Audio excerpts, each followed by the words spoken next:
ఎప్పుడు చూసినా మురుగునీరుతో దర్శనమిచ్చే మూసీ నది ప్రస్తుతం కురుస్తున్న భారీ వర్షాలతో వరద నీటితో పోటెత్తింది. కుండపోత వర్షానికి హైదరాబాద్ తడిసి ముద్దయింది. ఆకాశానికి చిల్లు పడిందా అన్న రీతిలో గంటల తరబడి వర్షం కురుస్తూనే ఉంది. మహానగరం భయంతో వణికిపోతుంది. వర్ష బీభత్సంతో వరద జనావాసాల్లోకి వచ్చింది. కాలనీలు నీట మునిగాయి. అప్పట్లో అంటే 1908లో మూసీ ఉగ్ర రూపం గురించి ఇప్పటికీ కూడా జనాలు కథలుగా చెప్పుకుంటారు. మనం చూస్తున్నాం ఈరోజు ఎగువ 10,000 క్యూసెక్కుల వాటర్ వస్తుందట. అందుకే హిమాయత్ సాగర్ గండిపేట నుంచి 17,000 క్యూసెక్కుల వాటర్ విడుదల చేసేసరికి మూసీ తన ఉగ్ర రూపం చూపిస్తుంది. చాలా కాలనీలు, కింద ఉన్న కాలనీలన్నీ మురిగిపోయినాయి. మనం చూడండి ఇక్కడ మూసీ. అప్పట్లో ఆ రోజుల్లో మూసీ ఎలా ఉండేదంటే ఆ ఇటుపక్క గట్టుకి అటుపక్క గట్టుకి 700 అడుగుల దూరం ఉండేది. కానీ ఆ రోజు 1908లో సెప్టెంబర్, ఈరోజు డేట్ సేమ్ సెప్టెంబర్ 28 రాత్రి నుంచి కురిసిన భారీ వర్షాలకు ఆ మూసీ మధ్య ఉన్న గ్యాప్ 1 కిలోమీటర్ వరకు విస్తరించిందంట. అంత దారుణంగా విస్తరించింది. ఆ దెబ్బతో దాదాపుగా 15,000 మంది జలసమాధి అయ్యారు అప్పట్లో. ఆ తర్వాత ఈ 20,000 ఇళ్ళు నేలమట్టమయ్యాయి, 50,000 ఇళ్ళు నీట మురిగాయి.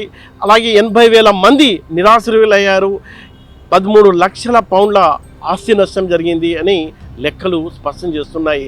ఇప్పుడు ఇష్టం వచ్చినట్టు కొంతమంది గూండాలు ఈ మూసీని కబ్జా చేయడం, వాళ్లకు రాజకీయ నాయకులు అండగా ఉండడం, ఇష్టం వచ్చినట్టుగా ఈ మూసీ కబ్జాకు గురి కావడంతో మళ్ళీ అలాంటి రోజులు అంటే జన యొక్క ఖాళీ చాలామందిని కొన్ని ప్రాంతాల నుంచి జనాల్ని ఖాళీ చేసి పంపించేశారు.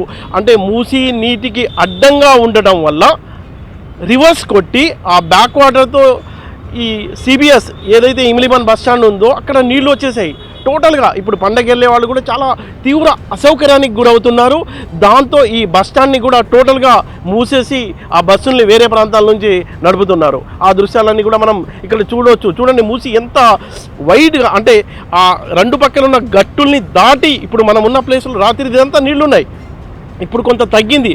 అందుకే మనం మూసీ లోపలికి కొంచెం భాగం వచ్చి ఇక్కడ విజువల్ తీసుకుంటున్నాం.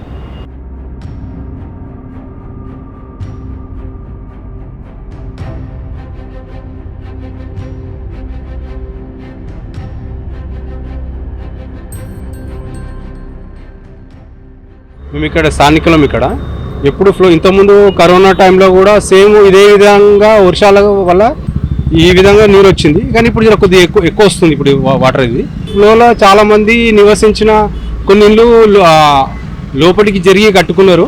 వాళ్ళకు చాలా ఇబ్బందిగా ఉంది. దీన్ని గవర్నమెంట్ ఏంటంటే ప్రభుత్వం ఈ వేంత వస్తుంది ప్రతిసారి గవర్నమెంట్కి తెలుసుకో. అయితే వాళ్ళని లోపలికి ఇంకా కట్టనీయకుండా ఆపేస్తే చాలా ప్రాణ నష్టం ఇట్లా జరగకుండా ఉంటుంది అని ఒక మా విన్నపము మీ ద్వారా.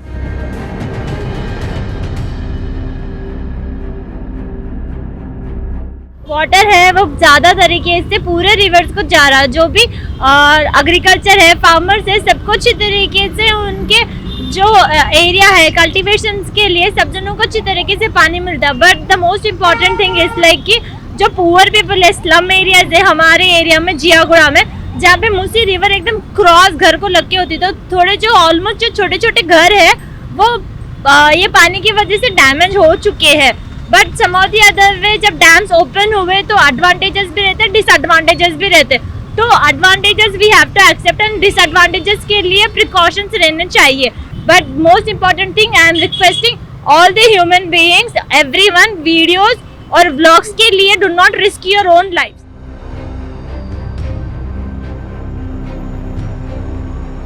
ఈ వాటర్లో ఏంటంటే మనమే గలీజ్ చేస్తున్నాము. కొంచెం నీట్గా ఉంచుకుంటే బాగుంటుంది. గవర్నమెంట్ కూడా కొంచెం క్లీన్ చేస్తే చాలా బాగుంటుందండి.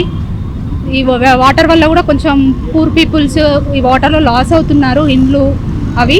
కొంచెం వాళ్ళకి కూడా గవర్నమెంట్ హెల్ప్ చేయాలని కోరుకుంటున్నామండి. ఈ వాటర్ క్లీన్గా ఉంటే ఇంకా చూడడానికి చాలా బాగుంటుందండి.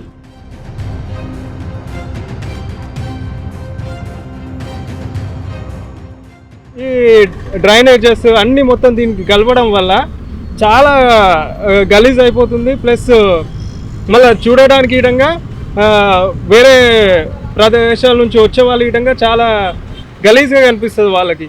ఇదే నీట్గా ఉంచుకొని మంచిగా చేసిరనుకో మొత్తం మనకి ఎంత మంచిగా ఉంటుందంటే అవుట్స్కట్ వాళ్ళ విధంగా వావ్ ఇంత మంచిగా ఉందంటని చెప్పి చూడడానికి అవైలబుల్ ఉంటుంది.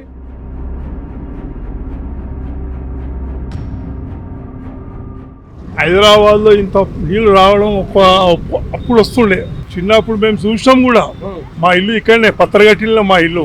నేను పుట్టి పెరిగింది కూడా ఇక్కడనే. ఇప్పుడు మళ్ళీ ఈ నీళ్ళ తర్వాత ఇన్ని నీళ్ళు చూడడం అంటే నాకు కూడా ఒక అదృష్టం అనుకోండి. కానీ ఇన్ని నీళ్ళు ఈ కొనకి వెళ్ళి ఆ కొనకి పోవాలంటే చూడాలంటే అదృష్టం కావాలి. అది కూడా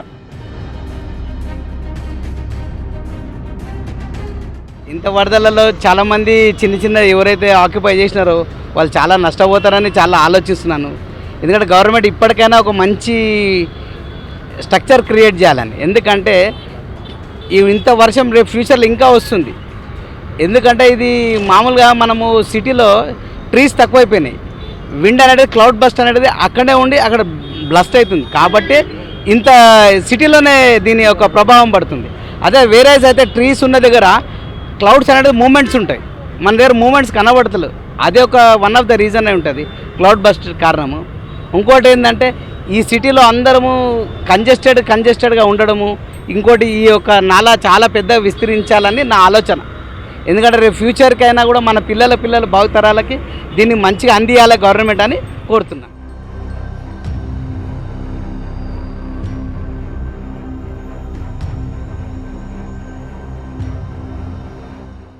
సెప్టెంబర్ నెల అంటేనే హైదరాబాదీలు భయపడతారు. దానికి పెద్ద చరిత్రే ఉంది.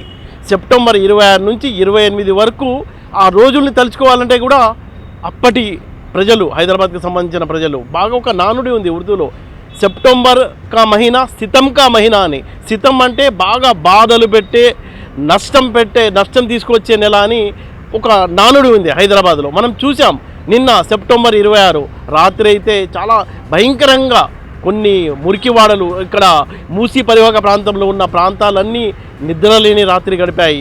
అలాగే ఇమ్లీబన్ బస్ స్టాండ్లో నీళ్లు రావడం, అక్కడ ఉన్న ప్రయాణికులు కూడా చాలా బాధపడ్డారు. అప్పట్లో మనం చూసుకున్నట్లయితే 1908లో నా వెనకాల బోర్డు ఉంది. నేను ఇప్పుడు ఇక్కడ మూసీ పక్కనున్న ప్రస్తుతం ఉస్మానియా హాస్పిటల్ ఉన్న ప్రాంతంలో ఉన్నా. గతంలో ఇక్కడ ఉస్మానియా హాస్పిటల్ లేదు, పెద్ద పార్క్ ఉండేది, రకరకాల చెట్లు ఉండేవి. ఆ రోజు 1908 సెప్టెంబర్ 28 రాత్రి భయంకరమైన వర్షం పడడంతో, అంటే 16 సెంటీమీటర్ల వర్షపాతం ఆ రోజు నమోదైంది. దాంతో ఈ చుట్టుపక్కల ప్రాంతాలన్నీ అసలు నీళ్ళు. మనం నిలబడిన ఈ ప్రాంతంలో దాదాపుగా 200 మంది కొట్టుకుపోయారని రికార్డులు చెప్తున్నాయి. చాలామంది తమ ప్రాణాలు కాపాడుకోవడానికి పేట్ల బుర్జు ప్రాంతంలో అక్కడున్న పెద్ద పెద్ద గోడలు ఎక్కారు, చెట్లు ఎక్కారు. అవన్నీ కూలిపోవడంతో వాళ్ళు కూడా ప్రాణాలు పోగొట్టుకున్నారు. అయితే మీకు చూపిస్తున్న ఈ చింత చెట్టు 150 మందిని కాపాడింది.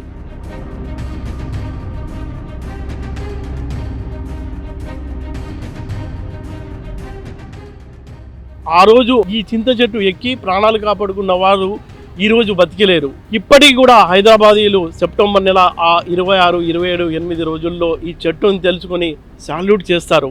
ఆ చెట్టు చేసిన, ఆ రోజు హెల్ప్ చేసిన ఆ అంశాల్ని హైదరాబాదీలు గుర్తు చేసుకుంటారు.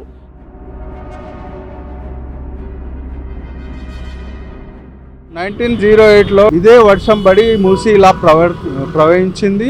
అప్పుడు సుమారు 15,000 మంది చనిపోవడం జరిగింది. ఇదే డేట్లో, ఇదే మంత్ సెప్టెంబర్ 27, 28, 29 ఈ విధంగా ప్రవహించింది. ఇక్కడే టర్మరెంట్ ట్రీ ఉన్నది, అంటే చింత చెట్టు. ఆ చింత చెట్టు అప్పుడు 150 మందిని సేవ్ చేసిందండి. ఆ రోజు ఇదే పీరియడ్లో సెప్టెంబర్ నెలలో అక్కడ సుమారు 150 మంది ఆ చెట్టు పైన 3 రోజులు ఉండి బతికిండ్రు. ఆ పీరియడ్లో 15,000 మంది చనిపోవడం జరిగింది. ఇప్పుడు ఈ విధంగా ప్రాణ నష్టం ఎందుకు జరగలేదంటే అప్పుడు నిజాము అదంతా చూసి ఉస్మాన్ సాగర్, హిమాయత్ సాగర్ డ్యామ్లు కట్టడం జరిగింది. దానివల్ల హైదరాబాద్ సురక్షితంగా ఉంది ఇప్పుడు.